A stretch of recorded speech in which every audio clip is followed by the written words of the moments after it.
The year is 2025. The location, Chernobyl, Ukraine. An infamous place, forever scarred by the devastating nuclear disaster of 1986. The landscape remains a chilling testament to the raw power of nuclear energy gone awry.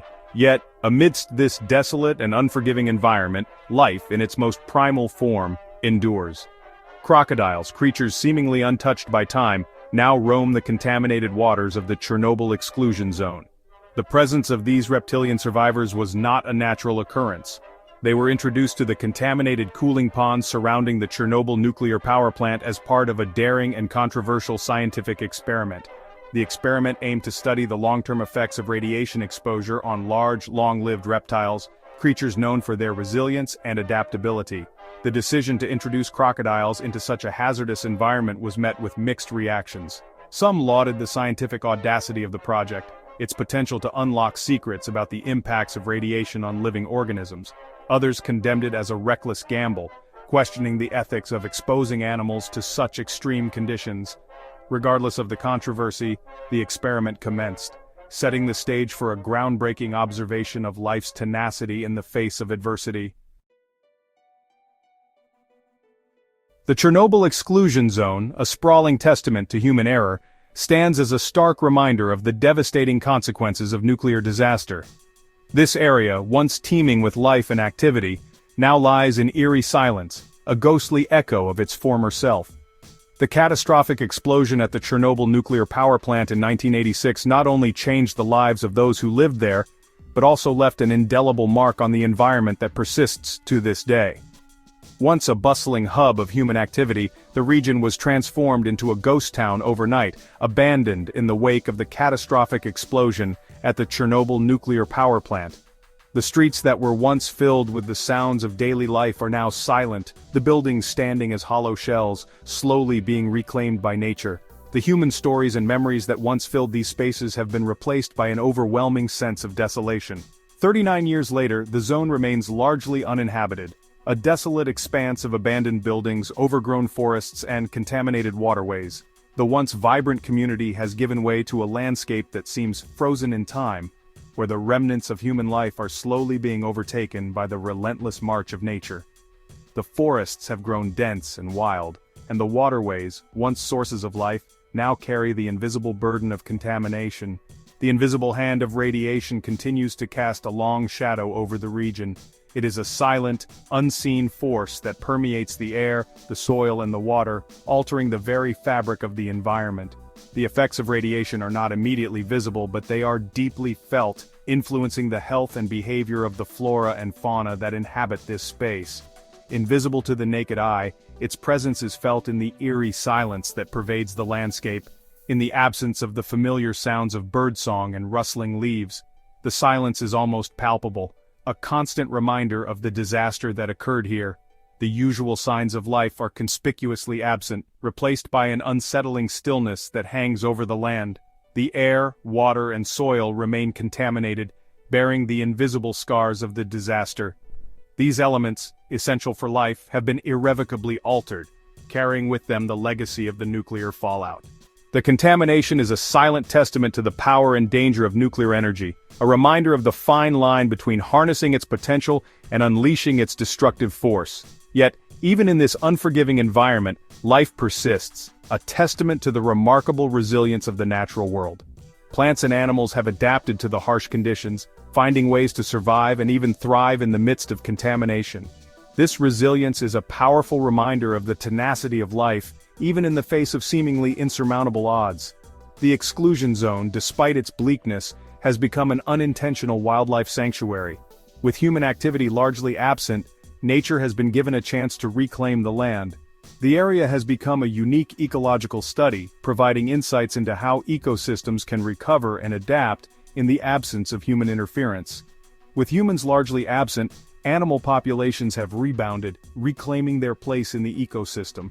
Species that were once driven away by human activity have returned, and their populations have flourished. This resurgence of wildlife is a testament to the resilience of nature and its ability to heal and adapt, even in the most challenging of circumstances. Wolves, lynx, wild boar, and a surprising array of other species now roam the zone. their presence a stark contrast to the desolation left behind by human activity. These animals have adapted to the environment, finding ways to survive and even thrive in the midst of contamination. Their presence is a powerful symbol of nature's resilience and its ability to reclaim and restore even the most damaged of landscapes. The introduction of crocodiles into this already complex ecosystem added a new dimension to the ongoing study of life in the shadow of nuclear disaster. These reptiles, not native to the region, have adapted to their new environment, providing researchers with valuable insights into the adaptability and resilience of different species. The presence of crocodiles in the exclusion zone is a testament to the unpredictable and ever-changing nature of ecosystems, even in the aftermath of a nuclear disaster. Before their introduction into the Chernobyl exclusion zone, the crocodiles underwent a battery of tests, each designed to measure their physical and biological parameters meticulously. Blood samples were taken, their vital signs were monitored, and their overall health was assessed with the utmost precision, their every move scrutinized by scientists eager to establish a baseline for comparison. Detailed notes were taken and data was meticulously recorded to ensure that any changes observed in the future could be accurately attributed to the new environment.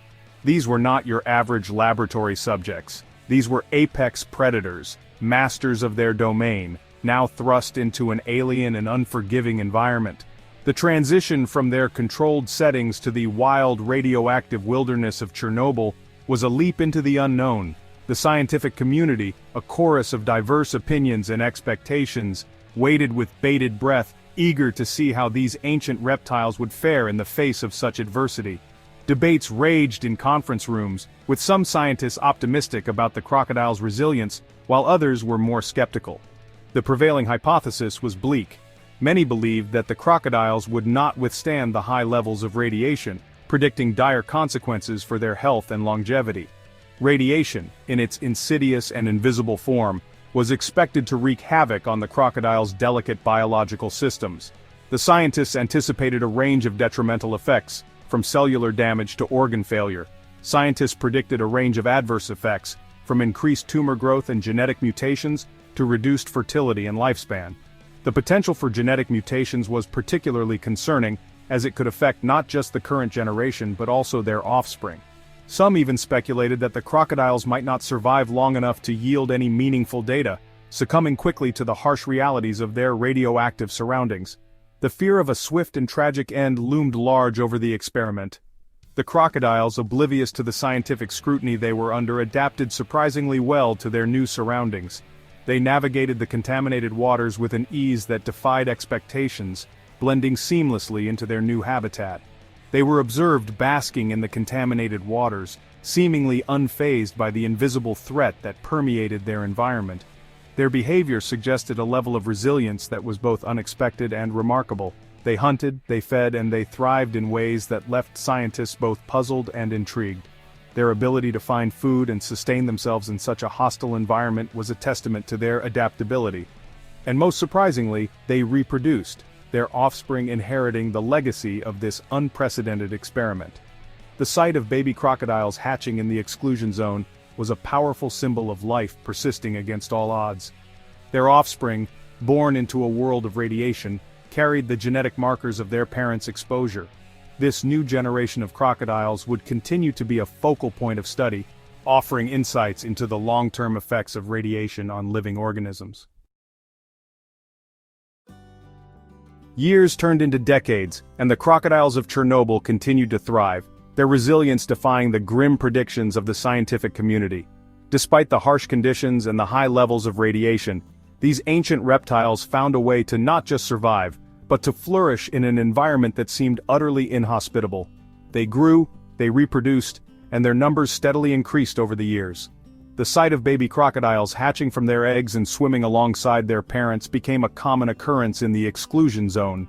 They carved out a niche for themselves in this most unlikely of ecosystems, adapting to the changing landscape and the new challenges it presented.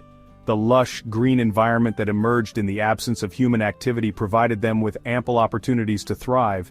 The exclusion zone, once a symbol of human folly, became a testament to the enduring power of life, a place where nature reclaimed its territory and flourished in the ruins of human civilization. The overgrown city, now teeming with wildlife, stood as a stark reminder of the resilience of life. It became a living laboratory where the boundaries of survival were being redefined. Scientists from around the world flocked to the area, eager to study the unique ecosystem that had developed in the wake of the disaster. Scientists, initially surprised by the crocodile's ability to survive, let alone thrive, in such a hostile environment, began to delve deeper into the reasons behind this unexpected resilience.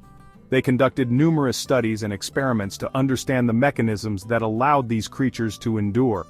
The crocodile's tough, scaly skin, it turned out, provided a natural barrier against radiation, shielding their internal organs from its harmful effects. This remarkable adaptation was one of the key factors that enabled them to survive in such a toxic environment. Their slow metabolic rate also played a role, reducing the rate at which their cells divided and consequently, their susceptibility to radiation-induced mutations. This slow pace of life, a characteristic of crocodiles, proved to be an advantage in the exclusion zone.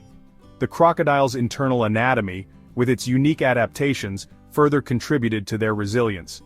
Their robust immune system and efficient repair mechanisms helped them cope with the stress of radiation exposure.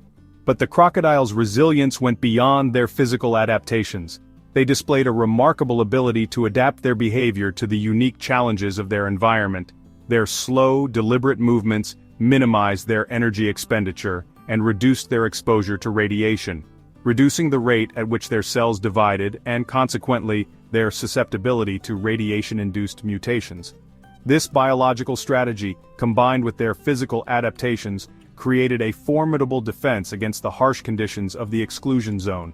But the crocodile's resilience went beyond their physical adaptations. They displayed a remarkable ability to adapt their behavior to the unique challenges of their environment. They were observed basking in areas with lower radiation levels, instinctively minimizing their exposure. This behavioral adaptation was crucial for their survival. They were observed basking in areas with lower radiation levels, instinctively minimizing their exposure. This behavior was not just a random occurrence but a deliberate strategy to cope with the radiation. They also exhibited a flexible diet, feeding on a variety of prey. This dietary flexibility allowed them to take advantage of the diverse food sources available in the exclusion zone, feeding on a variety of prey, including fish, birds, and even small mammals that had also adapted to life in the exclusion zone. This diverse diet ensured that they had a steady supply of food, regardless of the changing conditions, including fish, birds, and even small mammals that had also adapted to life in the exclusion zone. This diverse diet ensured that they had a steady supply of food, regardless of the changing conditions, and even small mammals that had also adapted to life in the exclusion zone. This diverse diet ensured that they had a steady supply of food, regardless of the changing conditions. The crocodiles of Chernobyl are a testament to the incredible resilience of life, capable of adapting and thriving even in the most challenging environments.